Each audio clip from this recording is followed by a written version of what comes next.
Apresiasi karya tulis unggulan. Tema keempat, D. Menyajikan persamaan dan perbedaan. Isi 2 buku pengayaan non-fiksi.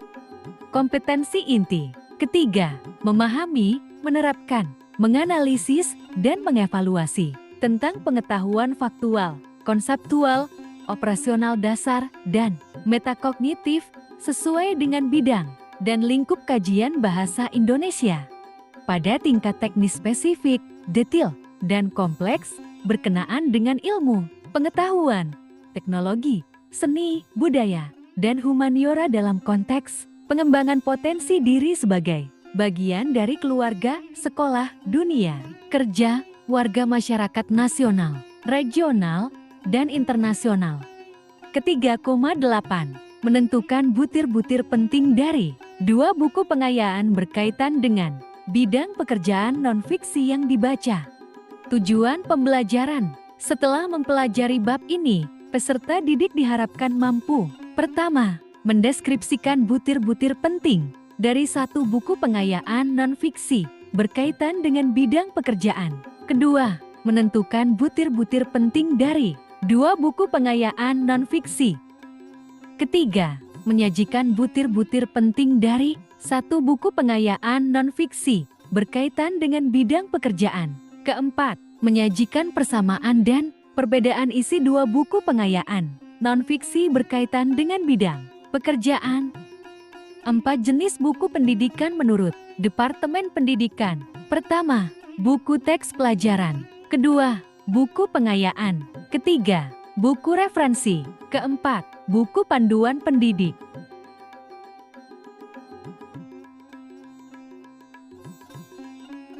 Ciri-ciri buku non-teks menurut Pusat Pembukuan 2008/2, yaitu sebagai berikut. Pertama, buku-buku yang dapat digunakan di sekolah atau lembaga pendidikan, tetapi bukan merupakan buku acuan wajib bagi peserta didik dalam mengikuti kegiatan pembelajaran.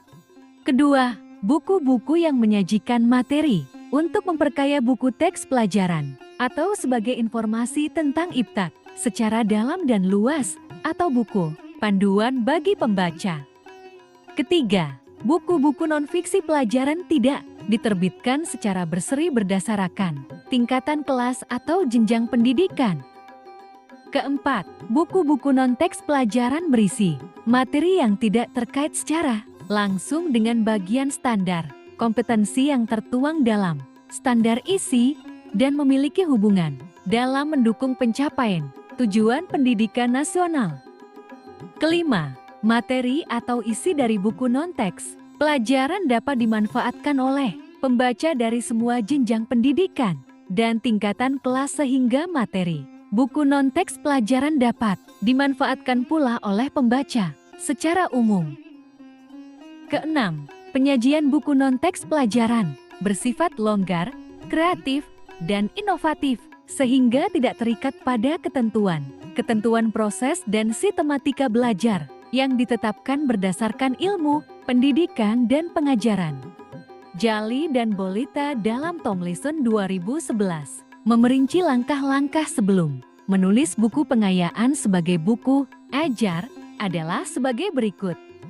Pertama, identitas oleh guru atau peserta didik akan kebutuhan untuk memenuhi atau masalah untuk dipecahkan dengan pengadaan buku.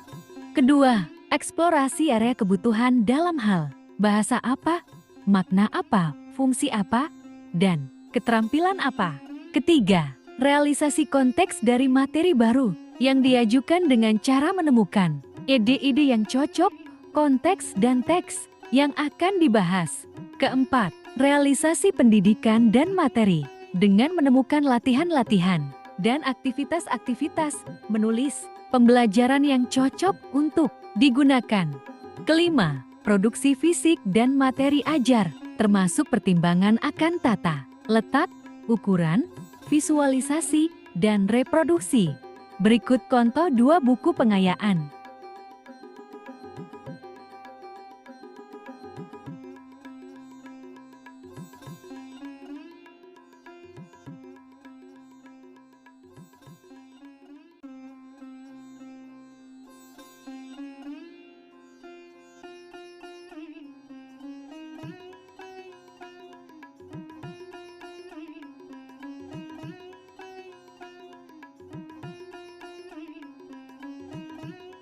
Evaluasi. Pertama, sebutkan 5 langkah-langkah menulis buku pengayaan menurut Jali dan Bolata. Kedua, sebutkan 6 ciri-ciri buku non-fiksi menurut Pusat Pembukuan 2008/2.